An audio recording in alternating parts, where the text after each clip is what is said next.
everyone. How are you? Good morning. So I'm going to wait a little bit so we let some people join us. Welcome to Built in Texas. This is the first episode. My name is Jasmin Brand. Thank you so much for joining us, whether you are coming in from LinkedIn or Facebook. So excited for you to be joining me for this very first episode. I say episode, even though it's coming live from my house, but it's still official episode. So welcome to Built in Texas, which is powered by Her Texas. I hope to tell you a little bit more about Her Texas for the next 30 minutes. And yes, this is just a 30-minute bite-sized show. I know you've got stuff to do. I know this is a busy morning. It's the kickoff of March. Happy Women's History Month. So over the next 30 minutes, I hope to tell you a little bit more about what's happening in Texas, but also introduce you to two women that are doing some amazing stuff here. So my name is Jasmin Brand. I'm an entrepreneur based here in Dallas, Texas, and I'm also the founder of Her Texas. You may be asking, what is Her Texas? And Her Texas is the state's first female-focused ecosystem. You're like, what is that? Well, you know, what's interesting is that Texas is, no shocker here, right? Texas it's huge. We actually have close to 2,000 cities here. And when it comes to being a woman in Texas, it can be challenging on how to navigate. And right now we are needing a community, but we need more than a community. We need a revolution of sisterhood. And what I mean by that is, you know, we're in a really hyper-connected state.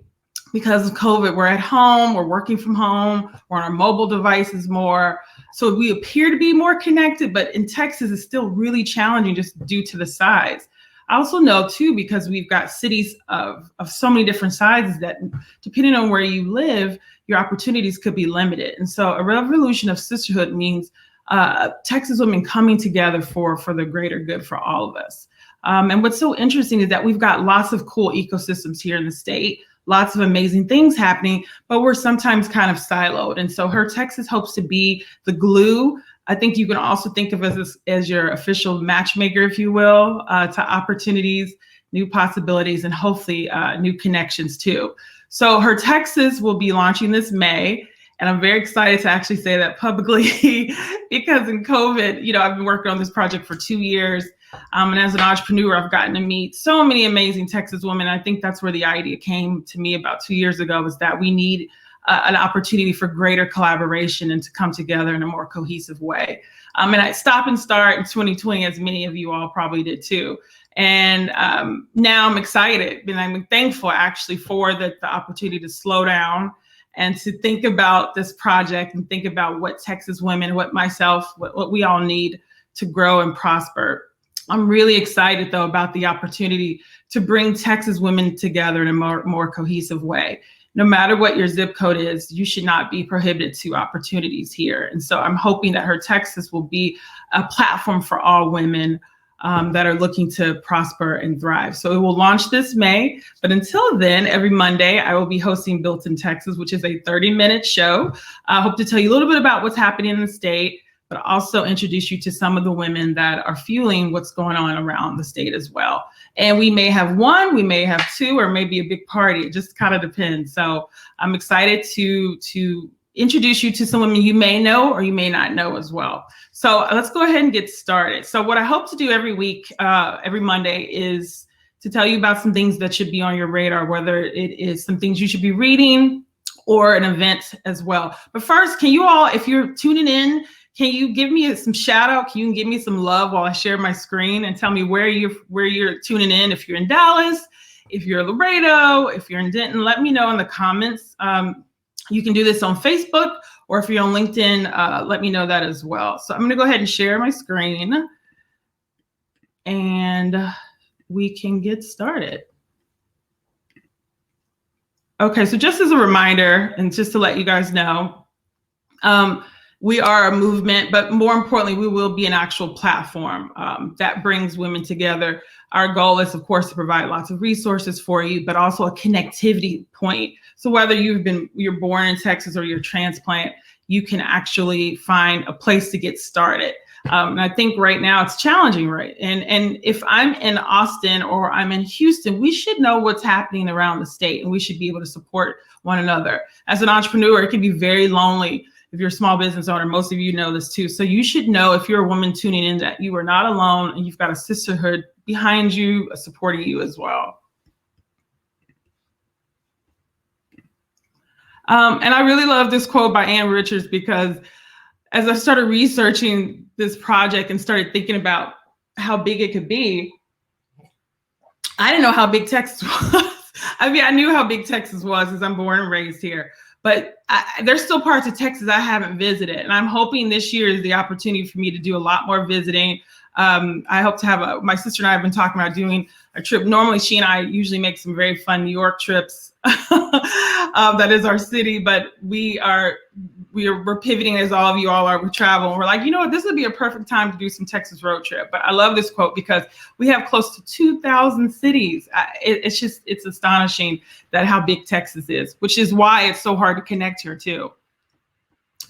So some things that I want you to think about this week as you're kind of looking about what to read. There's two things on my radar that I'm reading this week when it comes to Texas women doing phenomenal things. The first one is Lisa Egerton. So she is the CMO of Big Commerce, a firm down in Austin, Texas.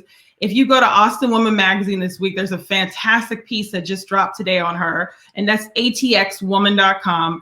And Lisa is really cool because not only is she a champion for women in tech, but she's really the article is really cool because it actually gives a background of how she got to Austin and her journey. But she's got a really cool quote that I want to share with you that I thought was really amazing. And the article is Lisa Egerton, the Queen of Curiosity. I always ask if something will propel me forward in a way that's exciting and gratifying, something that puts me on a new trajectory. I don't operate with a 5-year plan or destination in mind. Instead, I evaluate opportunities based on whether the space has enormous potential, whether I will be good at it and bring value to the role, whether it will be challenging and teach me something new, and whether it will excite and energize me because I'm able to have an impact. I love that. Great article today if you guys are looking to pick up something new to read on atxwoman.com.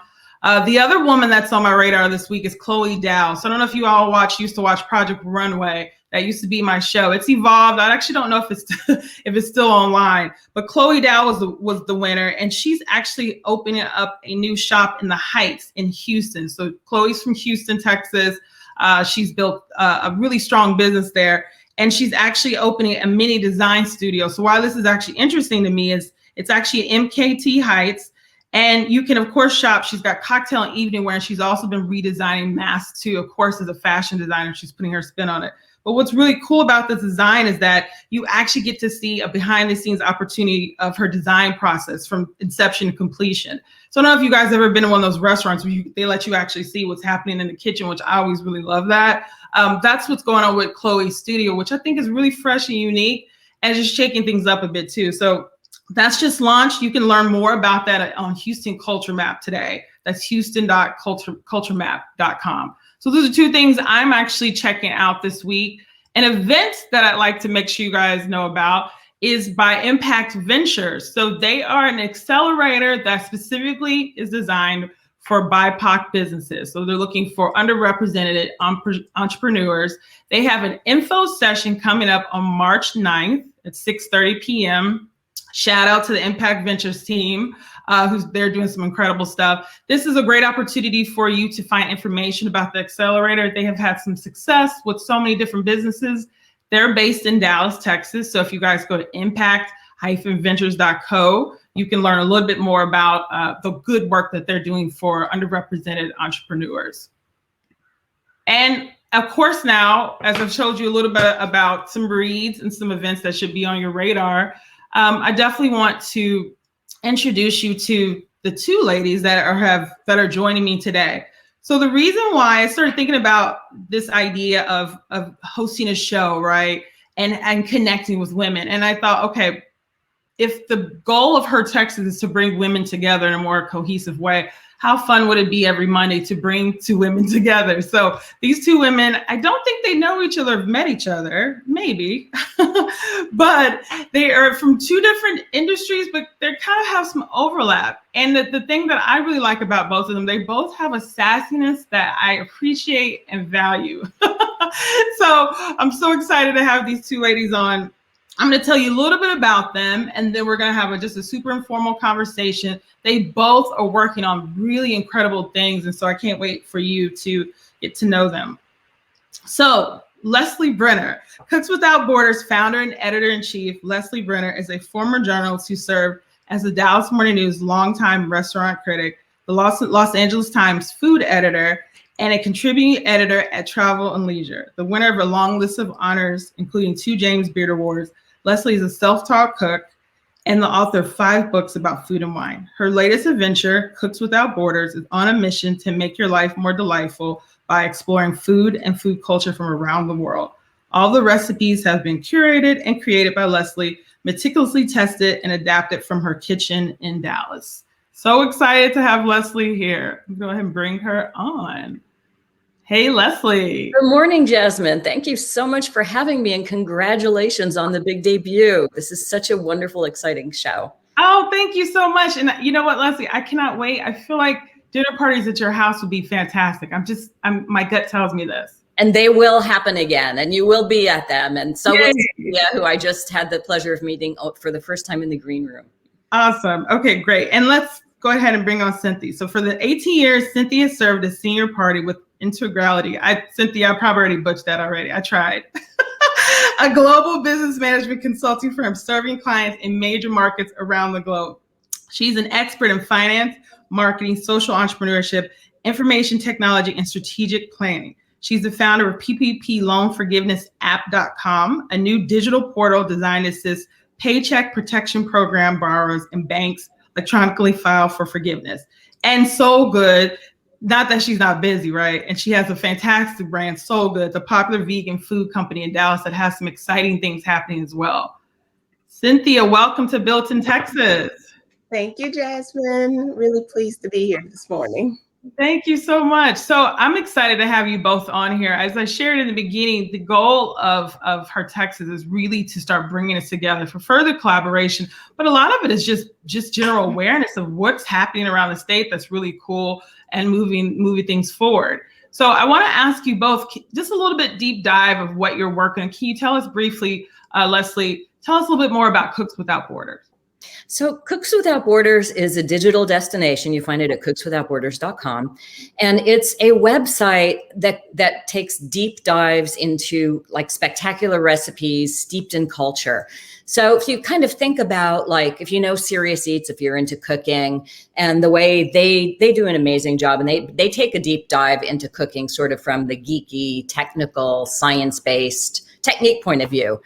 We do it from a cultural point of view. So we, our recipes are sort of, we always take a look at where a recipe comes from, what is the culture it comes from, and the origin of the recipe, and try to kind of, I feel we can sort of extract the most deliciousness if we understand where it comes from. So that's kind of our thing. It's stories, it's recipes, it's book reviews.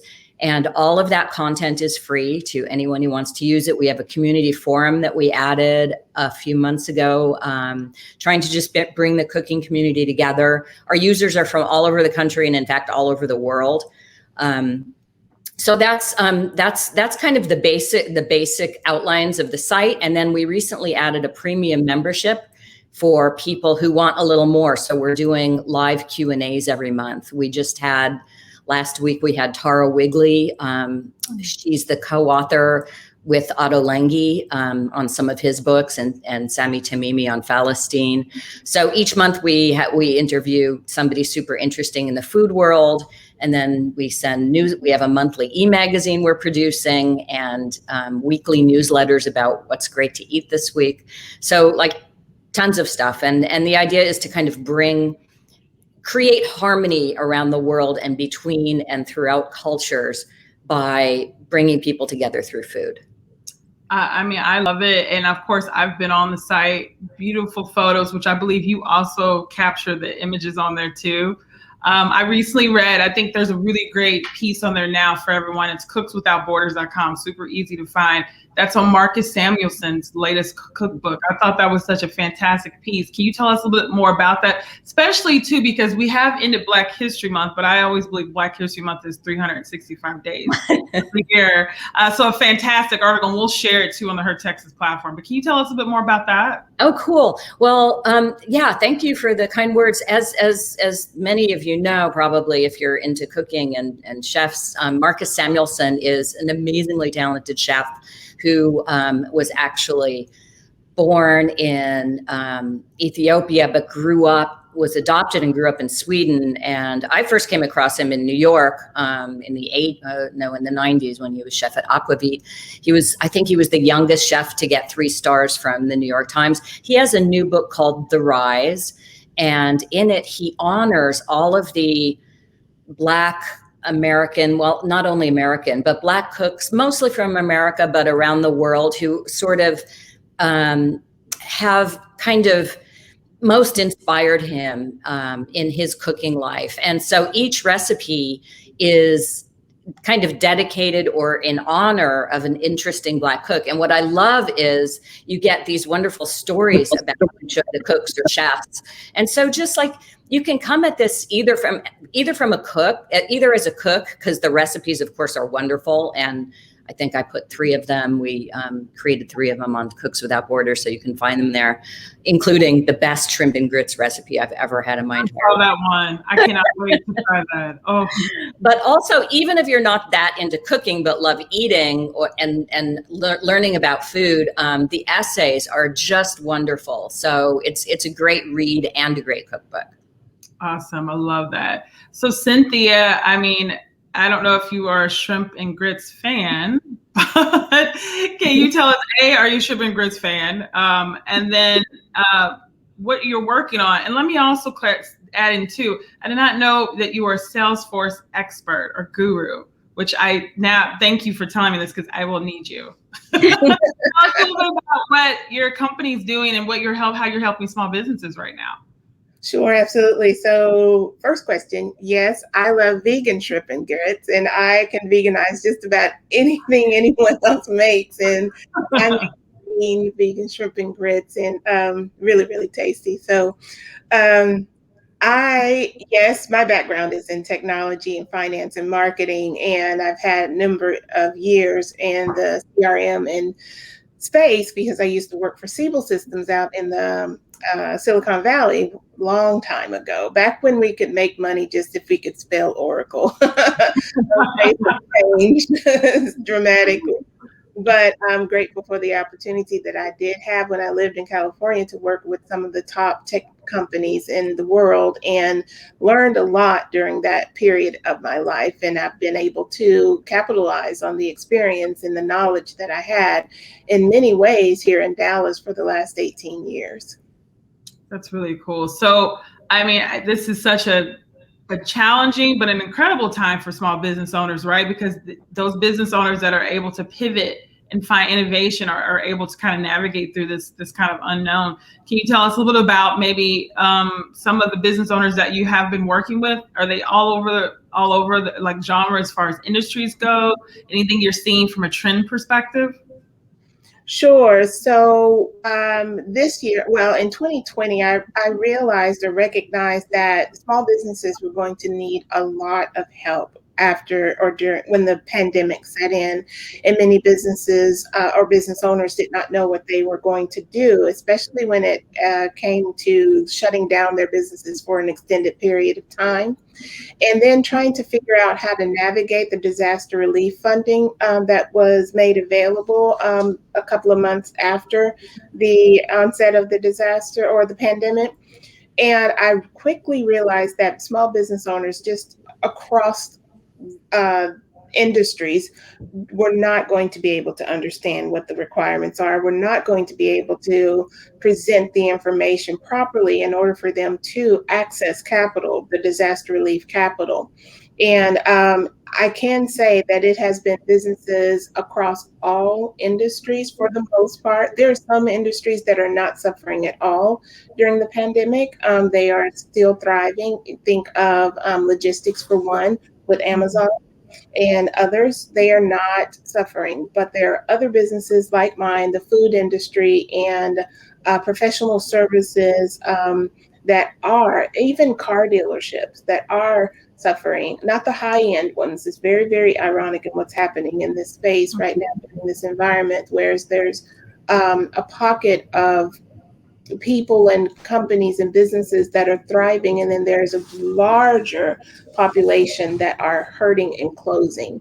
And so the short is that I recognize that those business owners are going to need help, especially women-owned and minority-owned businesses that were kind of winging it before the pandemic. Realized and recognized, because of the lack of knowledge when it comes to finance and accounting and structure and processes, that they were going to suffer the most. And that's what we've encountered. That completely makes sense. I've been following the food industry, so I'm of course I'm not a member of the food industry. Besides a brief stint as a cocktail waitress in college, which I'll have to talk to y'all about that offline.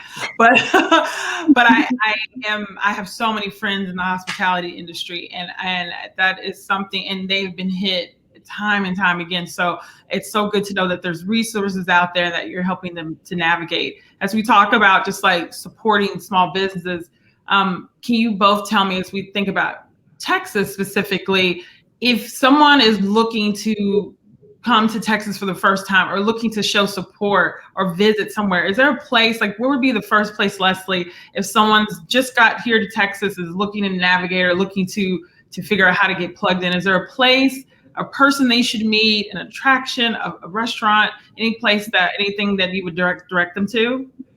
I would direct them, if they're in North Texas, I would direct them to a wonderful restaurant called Petra and the Beast. I don't know if either of you have been there. Yeah, it's Misty Norris is just an amazing chef, an amazing entrepreneur, a real, super creative, super innovative. She's been really, I think she's one of the best, most talented and interesting chefs in the country. And we have her here in Dallas. So she knows everybody interesting in the Dallas food world, of course. So if it were a person in the food business, or just a food lover, I would definitely send them to her place. She's done such an amazing job really through COVID. I mean, she was, when everybody was so excited to open up again, she's like, I don't know, I don't feel safe. And she stayed closed, and she really pivoted and started creating these, packages and programs where you could go there and pick stuff up and take it into a park, which is the way we've mostly enjoyed her food during this time. So yeah, she's super cool and super interesting Texas woman to support too. Love Petra and Beast. Have you been there, Cynthia? I have not. I'm taking notes as Leslie speaks, so I will check it out. I think you can bring your own wine. Yes. Gotta love that, right? And she has a really cool patio that's she never reopened her interior, but yeah. Oh wow, I didn't know that. Okay, good to know. Petra and the Beast, we'll make sure to tag her for sure. Misty, another incredible woman. Cynthia, what about you? Is there a certain region of the city, of the state, or a person, place, or thing that if someone was first visiting Texas that you would introduce them to? Sure. So if they are an entrepreneur and they have recently moved to Texas or Dallas, I would recommend that they check out a couple of websites, one being dallasforward.org. That is an system as well designed to help small businesses, that is supported by the city of Dallas, but it provides access to resources, a collective of resources that are available. And so if they want to get connected, another great resource that a lot of people do not think about when it comes to business and entrepreneurship and small business is Dallas College. Dallas College has been a partner of mine for almost 20 years now, and they do actually a fantastic job of providing support and access to resources to small businesses, whether they are startups or long-term or active businesses, veteran businesses for many, many years, who may have hit a wall or aren't quite sure where to go next. But Dallas College is a great resource for entrepreneurs. Love those resources. And I love the fact that that there's so much out there. If you don't have the revenue or the income right now, that doesn't mean like there's an opportunity for you to pause. Like there's still people out there in groups and organizations. So I think those are great. So as we just only have a few minutes, this flies by so fast, right? We only have a few minutes left. I want to ask you a two-for question. I think I had asked you previously to start thinking about your spirit animal. If there was a Texas woman in history or current that you felt some kindred spirit to, is there a Texas woman that would be your spirit animal? I have several. Let me know who that is. But I also, as we kind of wind down, a topic that I hear a lot of women talking about, and I think it's all over the board as far as age and industry, is imposter syndrome. Feeling like you are entitled, valued, you're in the right place, that you have done the work, and you belong wherever you are in your leadership role. A lot of women tend to challenge that. So can you tell me, Leslie, who's your spirit animal? Who would be your soul twin, if you will? And then tell me, do you deal with imposter syndrome at all? Okay, so my spirit animal person would be Teresa Cantu. And she was, I don't know if you guys have ever heard of the Chili Queens, the famous Chili Queens of San Antonio. No. So these were women who they in San Antonio in the first part of the 20th century, they set up food shops basically in the plaza, the central plaza in San Antonio, and they were cooking comida casera, which is really home style, Texas cooking from, kind of Mexican heritage, but not Tex-Mex had not yet been a thing. So they were cooking their, handmade tortillas and enchiladas and all these wonderful things and selling them. They were entrepreneurs, and she was one of them. She's actually the only one whose name I know.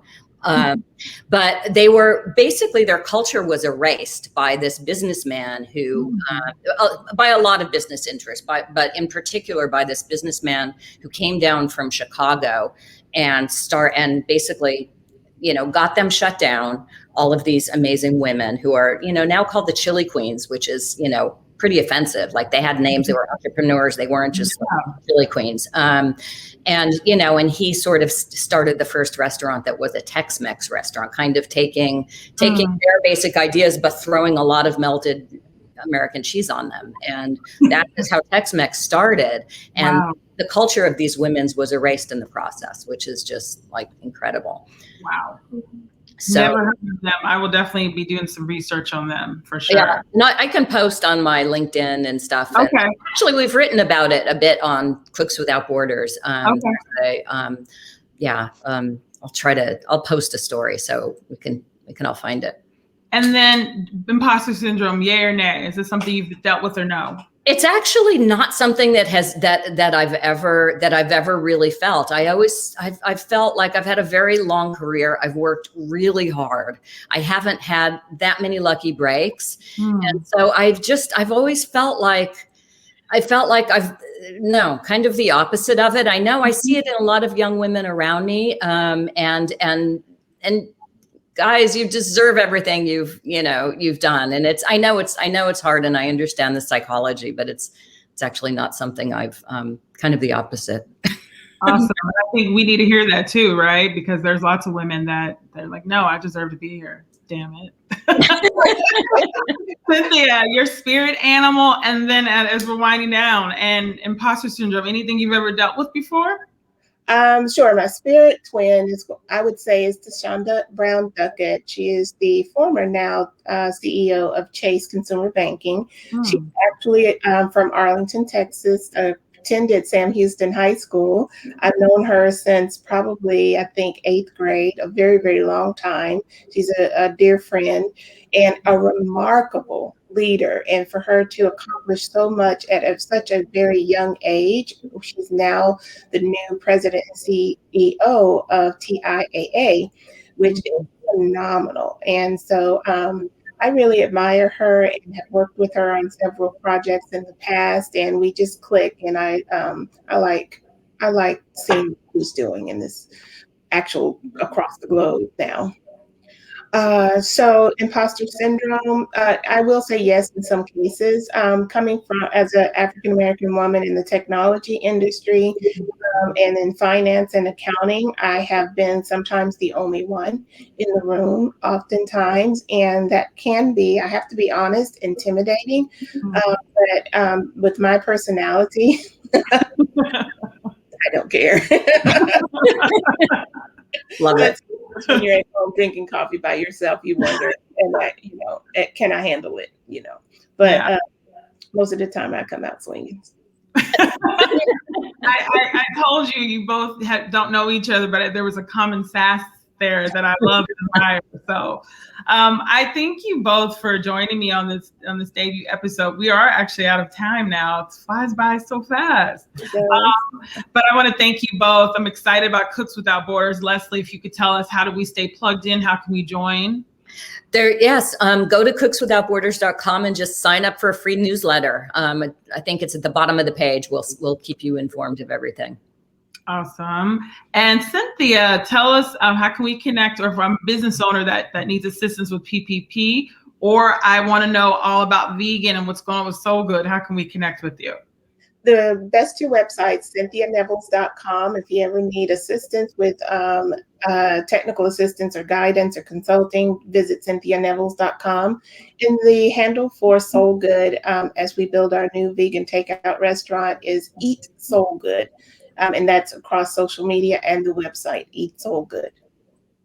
Awesome. Well, thank you both for joining us, and thank you all for tuning in. This will, of course, be saved as a video if you weren't able to tune in live. And Her Texas will launch this May. So excited about that. We will be here every Monday introducing you to things around the state and also to the women that are really powering this region too.